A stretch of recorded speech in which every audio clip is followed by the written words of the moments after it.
بسم اللہ الرحمن الرحیم۔ اس سے پہلے دو تین ویڈیو کے اندر میں نے یہ بات ثابت کی تھی کہ اللہ کے ہاں جو فیصلے ہیں یہ کسی کے بڑے یا چھوٹے جنازے کے اوپر نہیں ہوتے ہیں، بلکہ ایمان اور عقیدے کے اوپر ہوتے ہیں۔ اللہ تعالیٰ کا اپنا ایک نظام ہے۔ تو اس سلسلے میں ابھی دیکھیے جو ایک مفتی منیر صاحب ہیں کوئی، وہ جو اس سلسلے میں گفتگو کر رہے ہیں اور کس طرح صحیح روایات کو کہاں فٹ کر رہے ہیں۔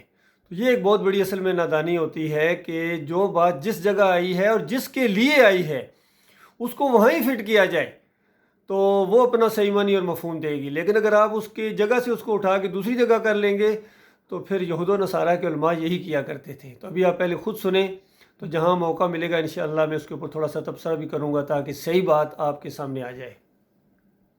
پر بخشش ہو جاتی ہے جی، صحیح مسلم کی حدیث ہے، عبداللہ بن عباس رضی اللہ تعالیٰ سے مروی ہے کہ وہ فرماتے ہیں کہ نبی کریم صلی اللہ علیہ وسلم نے فرمایا کہ ما من رجل مسلم یموت، کہ کوئی بھی مسلمان آدمی جو ہے نہیں مرتا مگر یہ کہ اس کے جنازے میں 40 آدمی ہوں، اور ایسے 40 آدمی کہ لا یشرکون باللہ شیئا، وہ اللہ کے ساتھ شرک نہ کرتے ہوں۔ تو یہ ایسے 40 آدمی اگر شریک ہو جائیں تو اللہ تبارک و تعالیٰ ان کی شفاعت کو، ان کی شرکت کو قبول کر لیتے اور اس کی بخشش کر دیتے۔ سبحان۔ دیکھیے مسلم کی روایت انہوں نے پیش کی ہے اور اس کے اندر یہ زور دیا گیا ہے کہ ایسا مسلم جس کے عقیدے میں شرک نہ ہو اور اس کی 40 بندے نماز ایسے پڑھ رہے ہوں جو اللہ کے ساتھ شرک نہ کرتے ہوں۔ دیکھو کتنا زور دیا گیا، قید لگائی گئی ہے۔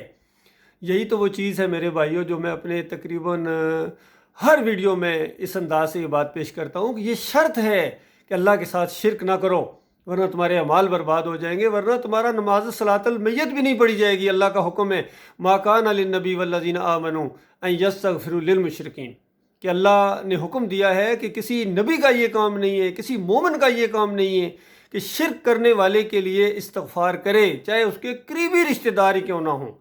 تو اس مسلم کی روایت کے اندر یہ اللہ کی ایک رحمت اور شفقت بتائی گئی ہے جہاں ایک مسلم کے لیے کہ ایک مسلم ہو شرک نہ کرتا ہو، اور دوسری بات یہ ہے کہ 40 آدمی کم از کم اگر اللہ سے شفاعت کریں جو وہ بھی شرک نہ کرتے ہوں، اور شرک کرنے والوں سے اللہ تعالیٰ اس قدر ناراض ہے، اس قدر بیزار ہے کہ وہ اگر پوری دنیا کے شرک کرنے والے بھی اگر کسی شرک کرنے والے کی صلاۃ المیت ادا کریں تو اللہ ان کی نہیں سنے گا۔ تو وہ میں نے پہلے بھی مثالیں دی ہیں۔ یہ عام آدمی کیا، خود نبی علیہ السلام نے اور صحابہ کرام نے عبداللہ بن ابی کا جنازہ پڑھایا تھا، تو کیا اللہ نے معاف کر دیا؟ نہیں معاف کیا اللہ تعالیٰ نے۔ تو جس کا اپنا ایمان عقیدہ خراب ہو اس کی بخشش نہیں ہے۔ لیکن یہ دیکھیے مسلم کی روایت کون سی، جس کے اندر قید لگائی گئی ہے کہ وہ شرک نہ کرتے ہوں، اور یہاں جو یہ لاکھوں اور کروڑوں گن رہے ہیں اس میں سے کون لوگ ہیں جنازہ پڑھانے والے؟ چادریں چڑھانے والے، عرس اور میلے کرنے والے، یا علی مدد کی پکاریں لگانے والے، 11ویں کھانے والے، اور قوالیوں والے، اور نعتوں والے، اور تعزیے اٹھانے والے، اور محرم کی سبیل کے شربت پینے والے، نعرہ حیدری لگانے والے، یہ سارے اس کے اندر موجود ہیں۔ تو وہ روایت کیا ہے؟ جو شرک نہ کرتے ہوں، یہ زور ہے اس کے اوپر۔ لیکن یہاں مفتی منیر صاحب کی جو ہے نا وہ بالکل مت ماری گئی ہے، اور کس طریقے سے کون سی بات کو کہاں فٹ کر رہے ہیں آگے سنیے۔ 40 پر بخشی ہو رہی ہے، آپ 1.25 کروڑ کی بات کرتے ہیں جی جی، اور وہ 40 جو شرک نہ کیا ہو جی، شرک نہ کرتے ہوں، تو 1.25 کروڑ میں کیا 40 بھی نہیں ہوں گے کوئی جو شرک نہیں کرتے ہوں گے؟ اگر خدا نہ خواستہ آپ کہیں جی 1.25 کروڑ کی 1.25 کروڑ میں اکثر جو مشرک ہیں، آپ اپنے مسلک کے مطابق اگر کہیں بھی تو یار 40 تو ہوں گے مخلص۔ تو یہ دلیل پکڑ رہے ہیں کہ بالفرض کوئی مسلکی کی وجہ سے یہ کہہ دے کہ بھائی یہ تو سارے خاص مخصوص قسم کے عقیدے والے لوگ تھے، یہ تو مشرک تھے اور ان میں ظاہری بات ہے شرک ہے۔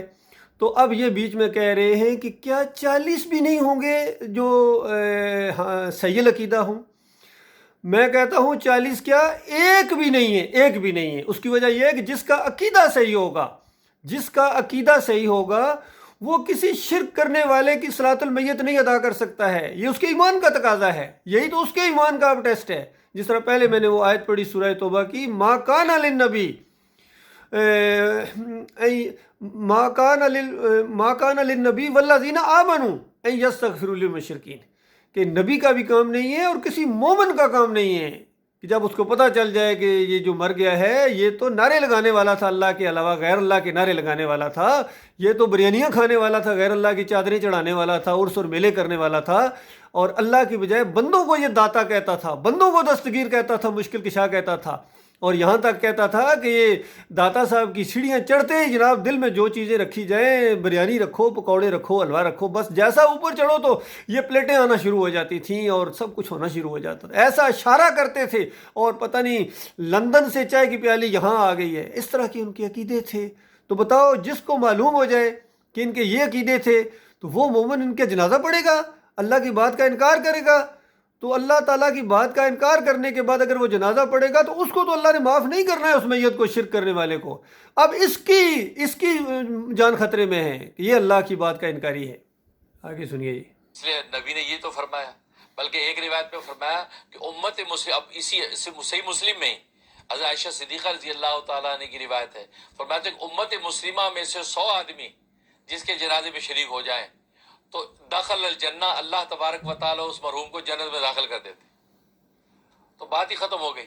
یہ تو اللہ تبارک و تعالیٰ کو لطف و عنایت ہے، بلکہ دلیل نجات۔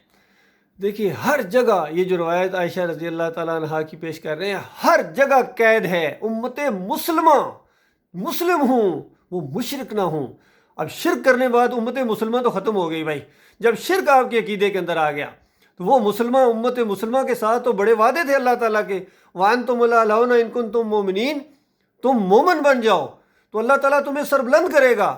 تو بتاؤ پوری دنیا میں کیا آپ کی درگت بنی ہوئی ہے؟ امت مسلمہ کہاں رہی ہے؟ تو فرقوں میں بٹے ہوئے ہو، تم بریلوی ہو، تم دیوبندی ہو، تم اہل حدیث ہو، سہروردی ہو، نقشبندی ہو، چکڑالوی ہو، قادری ہو، بتاؤ کہاں مسلم ہو؟ امت مسلمہ کی بات ہو رہی ہے، پہلے مسلم بنو، پھر ان حدیثوں سے فائدہ اٹھانا، پھر اللہ تعالیٰ کی لطف و عنایت کے آپ حقدار ہوں گے، رحم و کرم کے حقدار ہوں گے، پہلے مسلم بنو۔ بات نہیں ہے، امید و رجا ہے۔ بات وہی ہے کہ نجات تو اللہ کے فضل سے ہی ہونی ہے، دلیل نجات تو آپ کا پھر عمل بھی نہیں ہے۔ آپ اگر 5 وقت کی نمازیں پڑھتے ہیں، تہجد پڑھتے ہیں، روزے رکھتے ہیں، زکاتیں دیتے ہیں، یہ بھی دلیل نجات نہیں ہے، کیونکہ نبی نے خود ارشاد فرمایا، حدیث میں آتا ہے کہ کوئی بھی شخص اپنے عمل سے نہیں بخشا جائے گا۔ تو حضرت عائشہ صدیقہ رضی اللہ تعالیٰ نے حیران ہوئی، کہا کہ یا رسول اللہ صلی اللہ علیہ وسلم، آپ بھی اپنے عمل سے نہیں بخشے جائیں گے؟ کیونکہ انہوں نے یہ سوچا کہ شاید ہو سکتا ہے ہمارے عمل میں اس درجے کا اخلاص نہ ہو کہ جو بخشش کا باعث بنے۔ ہاں رسول اللہ کا عمل تو ہوگا اس درجے کا کہ جو بخشش کا باعث ہو۔ کہا آپ کا عمل بھی، کہا میں بھی عمل سے نہیں بخشے جاؤں گا، ہے اللہ یتغمدین اللہ برحمتی، اللہ یہ کہ اللہ اپنی رحمت کی چادر میں مجھے ڈھانپ لے تو میری بخشی ہو جائے گی۔ تو گویا کہ بخشی اللہ کے فضل سے ہونی ہے۔ دیکھیے بالکل صحیح بات ہے، بخشش تو اللہ کے فضل سے ہونی ہے، انبیاء کی بخشش بھی اللہ کے فضل سے ہونی ہے، صحابہ اکرام بھی بخشش بھی اللہ کے فضل سے ہونی ہے، ان کے انبیاء والے اعمال بھی، صحابہ اکرام کے اولیاء اللہ والے اعمال بھی بخشش کے مستحق نہیں ہو سکتے ہیں جب تک اللہ کا فضل و کرم نہ ہو۔ تو اچھے اعمال بھی آپ کی بخشش کا ذریعہ نہیں بن سکتے ہیں، جبکہ آپ اگر مشرکانہ اعمال لے کے دیں گے تو پھر کیا بنے گا؟ یہ مسئلہ ہے کہ اگر آپ مومنانہ اعمال بھی لے کے جائیں تو اللہ کے فضل و کرم کے بغیر نہیں آپ کی معافی ہو سکتی ہے، وہ معاملہ ہی ایسا ہے، اللہ کی نعمتیں اتنی ہیں۔ لیکن جب اعمال مشرکانہ لے کے جا رہے ہیں،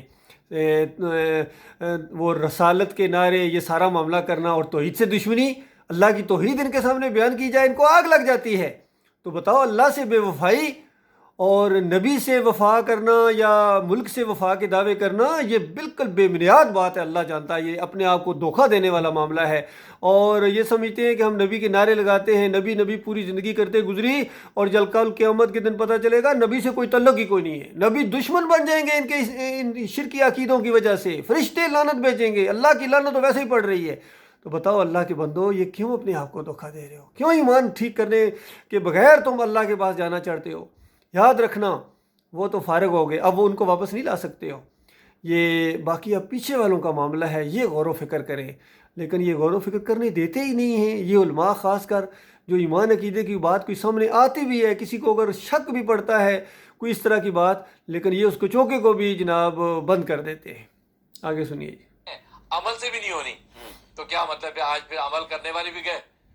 تو بات اصل میں ہے کہ عمل جو ہوتا ہے وہ فضل کو کھینچتا ہے، وہ سبب بنتا ہے عمل فضل کے اترنے کا۔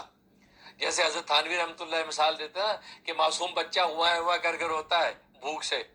تو یہ اب دلیل تھانوی رحمۃ اللہ علیہ اس کے اوپر میں نے پورے ویڈیو کیے ہیں کہ اشرف علی تھانوی نے جو اپنی کتابوں میں شرک اور کفر سے بھر دی ہیں وہ کتابیں.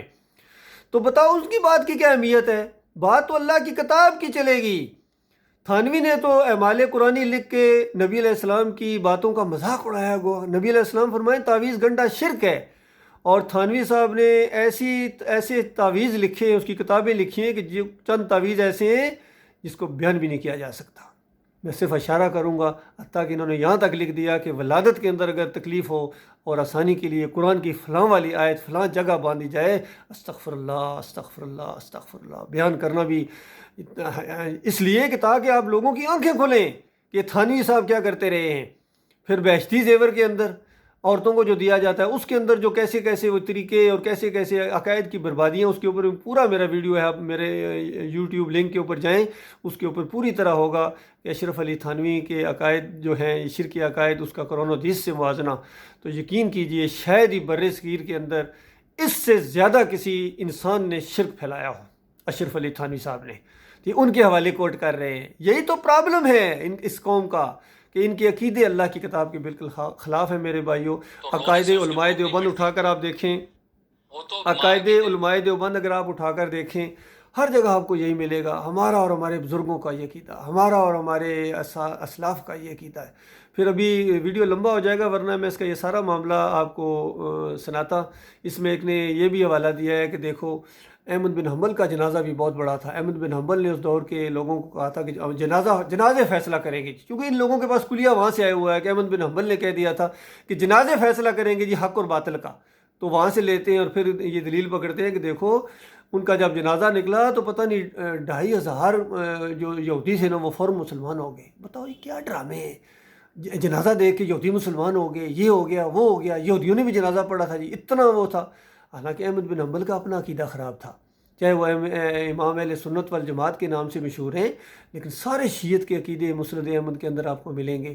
اسی مسند احمد کے اندر آپ کو ملے گا وہ کہ جناب نبی علیہ السلام نے علی رضی کی وہ وصیت کر کے گئے تھے اور ابو بکر صدیق نے قبضہ کر لیا، اور پھر عثمان رضی اللہ عنہ نے قرآن کے اندر تعریف کی.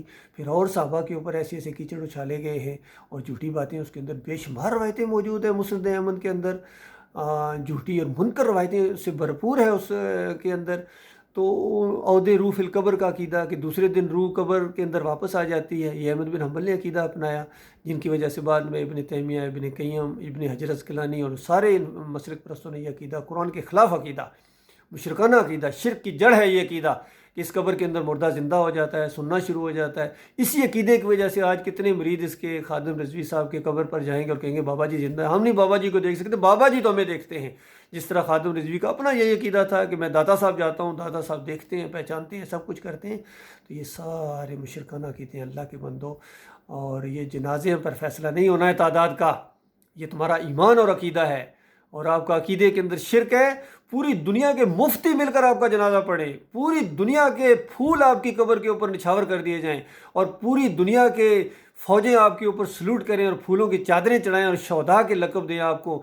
یاد رکھیے ایمان عقیدے کے اندر اگر بال برابر بھی شرک ہے، اگر اللہ کے علاوہ کسی اور کو پکارتے ہو، یا علی مدد، یا رسول اللہ مدد، یا رسول اللہ ہم حاضر ہیں، اور حاضر ناظر نبی علیہ السلام کو سمجھتے ہو، اور پھر تعویذ گنڈا بھی، واسطہ وسیلہ بھی، رکوع اور سجدے بھی، یہ سب کچھ اگر چل رہا ہے تو مرنے کے ساتھ ہی وہ آگ لگے گی جو بجائے نہ بجھے گی، اور اس جنت سے محروم کر دیے جاؤ گے. اس وقت ان کے اوپر لعنتیں بھیجو گے، یقین کرو ان کے اوپر لعنتیں بھیجو گے، لیکن واپس نہیں آ سکو گے. یہ مسئلہ ہے اللہ کے بندو، بہت ہی یہ بنیادی مسئلہ میں آپ کو بتا رہا ہوں، بنیادی مسئلہ قرآن کا. جب تک یہ معاملہ نہیں حل ہوگا کوئی مسئلہ آپ کا نہیں حل ہو سکتا ہے. اللہ تعالیٰ غور و فکر کرنے اور اس کے بہترین پہلو کے اوپر عمل کرنے کی توفیق عطا فرمائے.